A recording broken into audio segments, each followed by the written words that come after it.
বুড়ির ছদ্মবেশে ইমন সুধার স্টলে খাবার খেতে এসে সুধাকে ফাঁসাতে গিয়ে নিজে ফেঁসে গেল সুধার হাতে। হ্যাঁ বন্ধুরা, এমনটা হতে চলেছে আজকের পর্বে। বিস্তারিত জানতে ভিডিওটিতে লাইক দিয়ে চ্যানেলটিকে সাবস্ক্রাইব করে পুরো ভিডিওটি তোমরা দেখতে থাকো। গল্পের শুরুতে আমরা দেখতে পারবো বাড়িতে বোর্ড মিটিং বসেছে আর সেখানে সবাই যার যার মতে অনুসারে কথা বলতে থাকে। তখনই সার্থকই বলতে লাগলো, হ্যাঁ আমরা না তেজ বেকারিকে আরও উঁচু পর্যায়ে নিয়ে যেতে চাই। কয়েক বছরে তেজ বেকারি একদম নিম্নমানের খাবার তৈরি করে লসের দিকে চলে গিয়েছে, কোনো ইনভেস্টমেন্ট তাতে হয়নি। তাই আমরা চাই এবার তেজ বেকারির নামটা বদলে দিয়ে সার্থক বেকারি সে নামটা দিতে। তখনই সেখানে ইমন বলতে লাগলো, হ্যাঁ আমরা লিকার বিস্কুট তৈরি করে আমরা ওই ব্যবসাটাকে আরও এগিয়ে নিতে চাই। যা শুনে তখনই ঠাম্মি বলে উঠে, কি লিকার বিস্কুট? বিস্কুটের মধ্যে মদ থাকবে? তখন একথা শুনে সার্থক বলতে লাগলো, হ্যাঁ থাকবে, কারণ এখন যেহেতু উন্নত পর্যায়ে আর আমরা বিস্কুটগুলো এখানে বিক্রি করব না, আমরা বিস্কুটগুলি বাইরে বিক্রি করব। আর লিকার বিস্কুটের বাইরে অনেক চাহিদা, আমাদের প্রচুর অর্থ করে আসবে।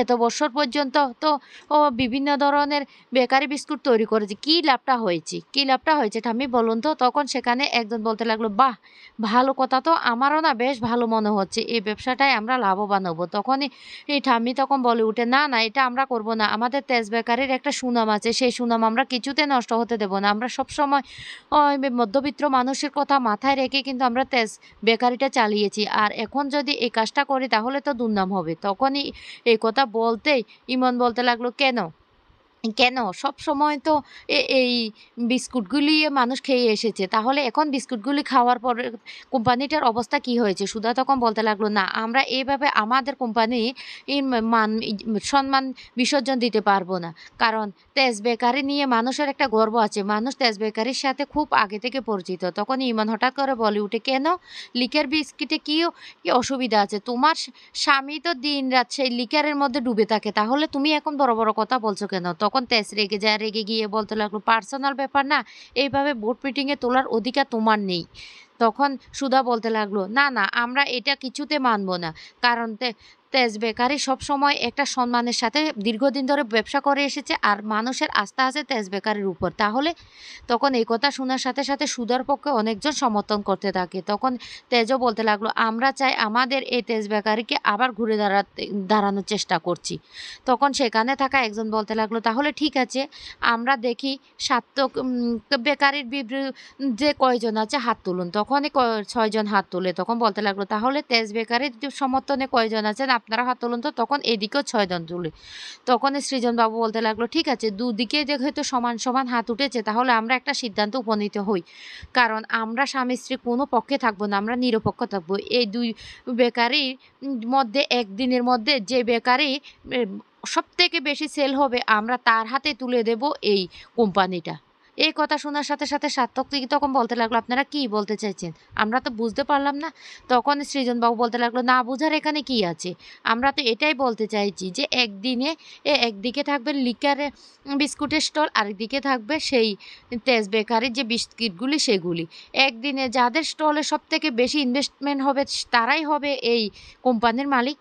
আর এই কথা শোনার সাথে সাথে তখন সেটা রাজি হয়ে যায় তেজ। তেজ বলতে লাগলো, ঠিক আছে আমি আপনাদের কথা সমর্থন করলাম। এরপরে সার্থকীরা গিয়ে তাদের স্টলটা খুলে ফেলে আর তারা অ্যানাউন্সমেন্ট করতে থাকে সেই লিকার বিস্কুটের কথা, আর বলতে লাগলো, আপনারা এতদিন পর্যন্ত তো তেজ বেকারির বিস্কিট খেয়েছেন, এবার একবার ট্রাই করে দেখুন না, লিকার বিস্কিটটি খেয়ে দেখুন আপনাদের কেমন লাগবে। প্লিজ আপনারা আসুন, আপনারা খুব অল্প টাকায় কিন্তু আপনারা লিকার বিস্কুট পেয়ে যাবেন।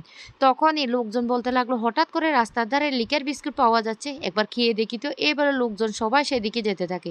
এদিকে ঠাম্মিয়া সৃজনবাবুরা বসে সবটা দেখতে থাকে, কিন্তু কিছুতেই তেজেদের স্টল আছে সেই স্টলের দিকে কেউ এগোয় না।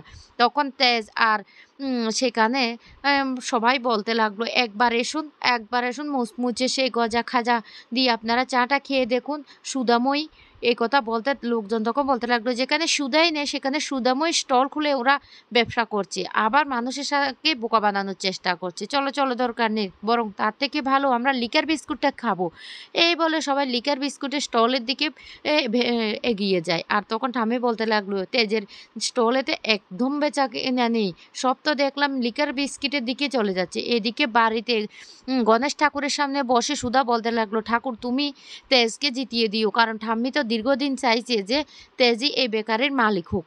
এই কথাটা বলতে তখন তেজের বাবা চলে আসে আর এসে বলতে লাগলো, সুধা তুই এইভাবে একা তো তেজ ব্যবসা ঘুরে দাঁড়াতে পারবে না, তাতে তোমাকে থাকতে হবে, তুমি পারো একমাত্র আমাদের ব্যবসাটাকে ঘুরে দাঁড়াতে, কারণ তুমি সবসময় আমাদের সাহায্য করেছো, তুমিই পারবে। তখন সেখানে তরিও চলে আসে আর তরি এসে বলতে লাগলো, হ্যাঁ আমার মাম্মাম তো বাবার আর সবচাইতে লাকি, তাহলে মাম্মামে যাবে, মাম্মাম তুমি বাবার পাশে দাঁড়াবে না? তখন হাত জোর করে তেজের বাবা বলতে লাগলো, আমি তোমার কাছে হাত জোর করে বলছি তুমি আমার ছেলের পাশে গিয়ে দাঁড়াও, আমি জানি আমার ছেলে তোমাকে যোগ্য সম্মানটুকু দেয় না, কিন্তু কিন্তু তুমি আমার ছেলের পাশে না দাঁড়ালে আমার ছেলে কিছুতেই এখানে দাঁড়াতে পারবে না, সেটা আমি বেশ ভালো করে বুঝে গেছি। তখন সুধা তেজের সেই কথাগুলি মনে করতে থাকে আর কষ্ট পেতে থাকে, আর তার বাবাকে হাত ধরে বলতে লাগলো, বাবা আমি আপনাকে কথা দিচ্ছি আমি গিয়ে দাঁড়াবো, আমি তেজকে এই কোম্পানির মালিক বানাবো, এই কোম্পানিটা হবে তেজ বেকারি, এটা সার্থক বেকারি কিছুতে হতে পারে না। তখন তরি খুব খুশি হয়ে যায় আর বলতে লাগলো, দেখতে পেয়েছে দাদু, আমার মাম্মাম আমার বাবার পাশে গিয়ে দাঁড়াবে, আমার মাম্মাম যেহেতু আছে আর কোনো চিন্তা করবে না।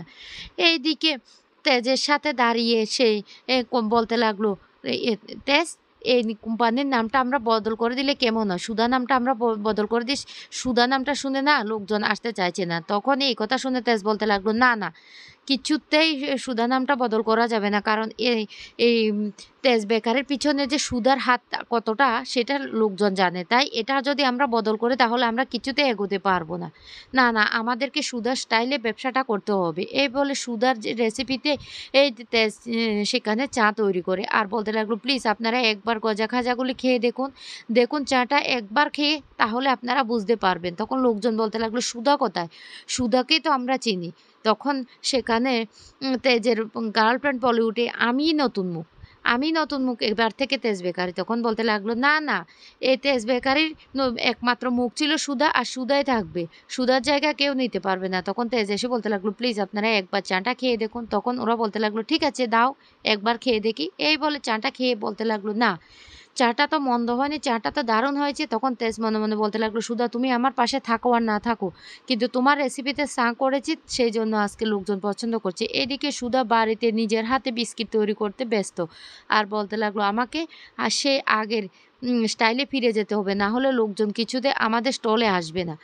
এই বলে সুধা নিজের হাতে বিস্কিট বানিয়ে সেই বিস্কিটগুলি তাদের স্টলে নিয়ে আসে আর এসে বলতে লাগলো, সবাই হাতে তৈরি বাড়িতে ঘরোয়া পদ্ধতিতে বিস্কুট বানিয়েছি, খেতে আসুন। তখন এই কথা শুনে অনেক লোক সেখানে চলে আসে আর এদিকে আর সাতকীদের সেখানে একটা লোকও আর যাচ্ছে না। তখন ইমন ছদ্মবেশে সেখানে চলে আসে আর এসেছে সুধাকে ফাঁসানোর জন্য। তখন বলতে লাগলো, মা আমাকে একটা বিস্কুট দাও তো দেখি, খেয়ে দেখি।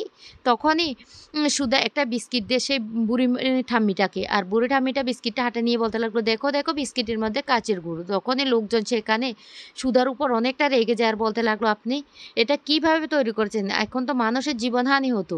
তখনই বলতে লাগলো, পুলিশ কোথায়, পুলিশ কোথায়? এই বলে পুলিশও ডেকে নিয়ে আসে আর তখন সুধা পুলিশের হাতটা ধরে ফেলে আর বলতে লাগলো, দাঁড়ান আপনারা, আগে আমাদেরকে জানতে হবে কিভাবে বিস্কুটের মধ্যে কাচের টুকরো এসেছে সেটা আমাদেরকে জানতে হবে, এটা তো হওয়া সম্ভব নয়। এই বলে যখন বুড়িটার হাত ধরে টান দেয় তখন সেখানে ছদ্মবেশী ইমনকে দেখে চমকে যায় সুধা।